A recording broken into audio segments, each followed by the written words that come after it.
Welcome to another exciting episode of The Trading Bell. On the program today, we'll be talking about the paint industry, and we'll be hosting the Chief Executive Officer of Crown Paints Limited, one of the listed companies here at the Nairobi Securities Exchange. But really, who is Rakesh Rao, the CEO of Crown Paints? Let's take a look in our profile. Rakesh Rao has been at the helm of Crown Paints Kenya Limited, the leading paint company in East Africa, as Chief Executive Officer since 2005. Rakesh won the Koya Awards for 2014. Rakesh has steered the company to an annual turnover of over $60 million and enjoys 65% market share. In 2014, he led the team to win overall Company of the Year, Productivity, Quality and Leadership Management Awards. Many thanks, Rakesh, for making time. Pleasure to be here. And talking about the industry, it has been a very interesting time for Crown Paints, having been in Kenya for nearly 60 years. Perhaps looking down memory lane and where the company is today, what really strikes you? I think the 60 years is sure a color of Kenya and is a true leadership and brand domination in the market. We enjoy the value proposition we offer to the customers, our loyalty of our customers, longevity of brands, and services which we offer to our clients. And that's all is total combo of what we offer to the clients. And that's the reason that we have a 60 years of leadership in these countries and brand dominations. And it's still going to be go stronger and stronger in coming years. All right.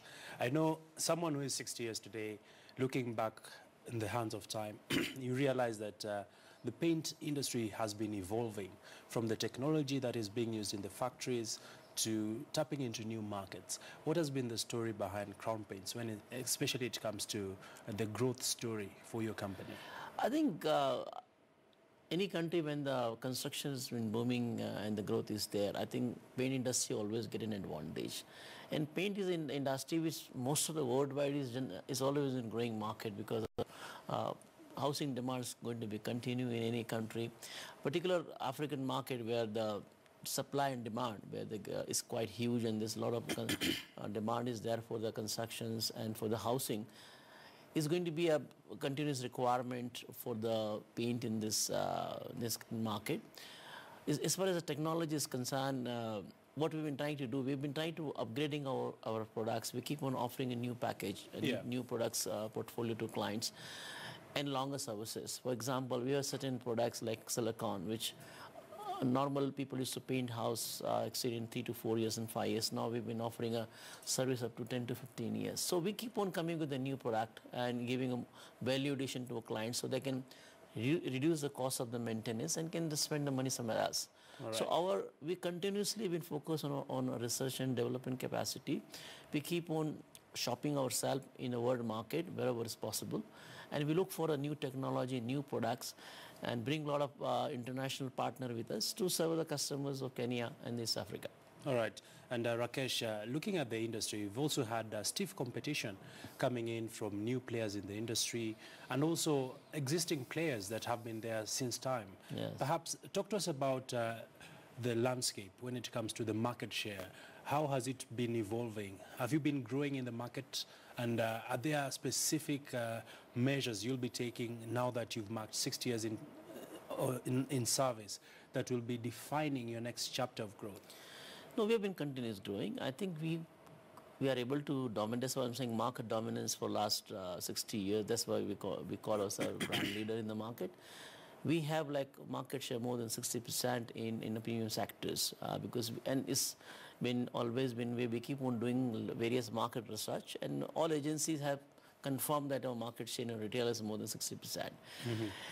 Yeah, competition is good, is healthy for the market. To be you keep on the toes, and that's what we've been trying to come with innovation. We offering value addition to clients. We keep on coming with a new product, new services, a new way of selling our brands. One of the idea which we have created more than 30 showrooms in the whole country to just give a feel of paint to the customers, because we say the paint is not just paint, is a lifestyle.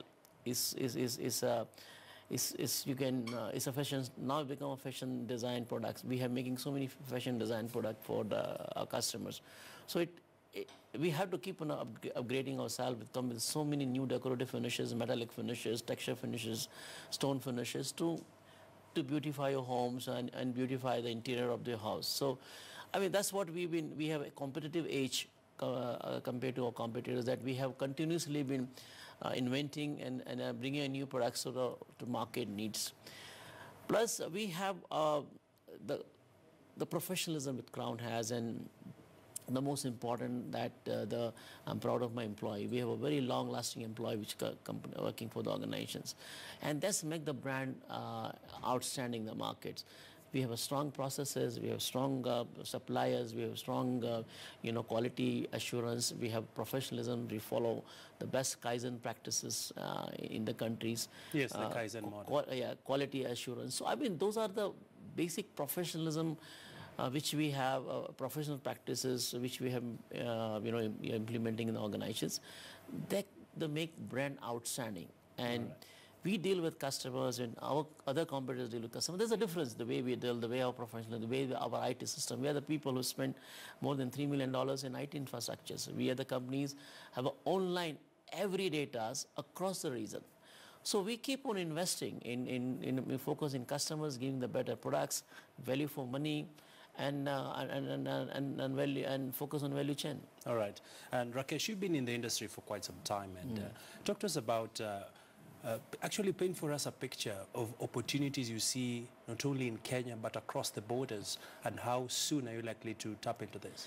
No, we are already there in East Africa. As we are in Uganda, we are in Tanzania, we are in Rwanda. In fact, recently we have invested quite heavily in Uganda and Tanzania, like more than $4 million to enhance our capacities to meet the growing demands. And I'm sure that we will be able to get an advantage of the growth of the markets. And that's why we say we have a big business plan for next 5 years. We will looking this company from maybe $80 million to like $150 million company. So we have a big plan to make this company in next 5 to 7 years. That's a lot of money, Rakesh. $8 million? $80 million to $150 million. That's our target for next 5 to 7 years. Right. And how do you plan to raise this? Because looking at your company, you are listed in the stock exchange.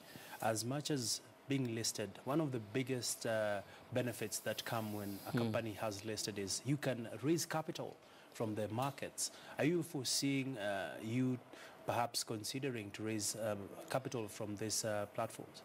I think at the moment we don't have a plan, but what we've been doing is, since we have a lot of, we are very friendly with the banks, and most of the banks would like to come to support us. So I think it's not a very huge requirement. Generally, the requirement which we need to expand and for financing and debtors and the stocks, we can manage ourselves from our bank resources. And definitely, I mean, we have to make sure that we do not inflate us so much that we have so much money to give back to the people, So we also would like to restrict our finance, and cost of finance also is to be controlled.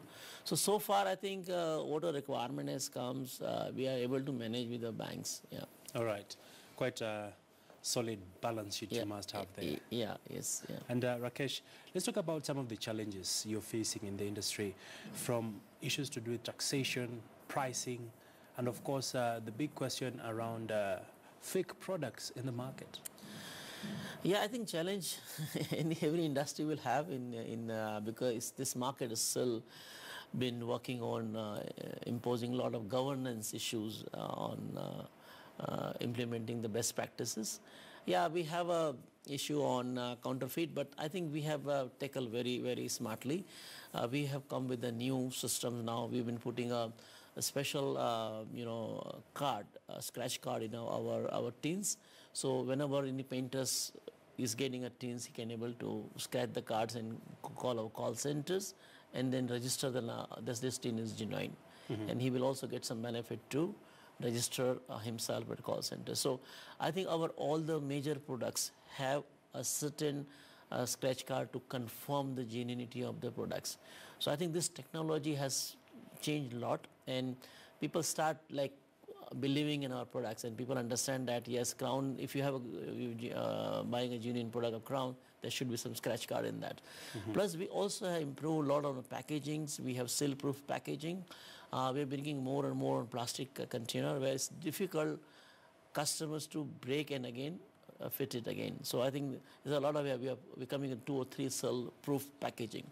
So I think we have handled quite a lot, up to 95%, 97% we are able to manage. All right. Our packagings, and we try to avoid counterfeit product to the customers. All right. And as we near to end the conversation, Rakesh, having been around for 60 years, one of the biggest questions that many people are asking is, what is the next phase for the company, especially when it comes to getting bigger contracts, bigger jobs? We're now talking of the Big Four agenda by President Uhuru Kenyatta, where housing is forming one of the big pillars. And as a company, how are you aligning yourself towards this, as well as tapping into county governments? We did see, for example, Mombasa County, the Governor Ali Hassan Joho trying to ensure that they have 2 colors in the entire county, blue and white. And of course, this is big business for companies like yours. Of course, it's been helping a lot in Mombasa, thanks to the governors, what is supported, and we've been doing extremely well in Mombasa for the last 2 months. You can see the demand has been growing. As far as, yes, I have met ministers, and we're talking about this, how to serve this housing sectors, and particularly the demand, the government would like to spend more money on a low-cost housing, and we fully geared and prepared ourselves to offer solutions to the governments that we can also give which no one can offer you. We've been coming with we continuously doing R&D, and like for normal paint per square meter cost is like say 200, 250 shillings, and the government require like 80 shilling or 100 shilling per square meter paint to finish. So we are coming with this type of product. So we continuously embarking on our R&Ds and try to capture that market. And yes, we've been told that the next 3 years or 5 years, the demand will be, we've done an approximate calculation, is going to be more than, like total construction sector requirement, more than 50 billion Kenya shillings. So I believe that the paint can be another like say 1% or 2% of that. So we are also trying to tap another 10 billion market for us. So I mean, we all keep eye, we have a excess capacity to produce. We have invested heavily in Kisumu, one of the most modernized plant, where capacity can increase to 3 times for a small investment. The whole infrastructure has been created already there. It's just a matter of is you plug in more machines and start serving the market. So I mean, we have geared up ourselves to meet any type of challenges of industries, construction industry, to require any paint, any quantity, we have capacity to supply. Yeah. And Rakesh, finally, it is interesting times indeed for the construction sector, as you've put it. But at the end of the day, for the average Kenyan, the big challenge is the affordability of paint when it comes to pricing. From where you sit, what do you think needs to happen to tilt the curve so that we can see a cheaper construction in the country? Because one of the big reasons why we have very few mortgages in the country is the cost of construction, and of course the margins that developers put so that they can reap a decent return. From your perspective, what needs to happen? So I think what I have one suggestion earlier also in one of my forum, that for just 5 years, if the government can reduce VAT from 16 to 10%, and that benefit can pass on to the low-cost housing. All right. Yeah. Many thanks, Rakesh. Pleasure meeting you. Happy 60th anniversary. Thank you so much for calling. Looking forward to seeing the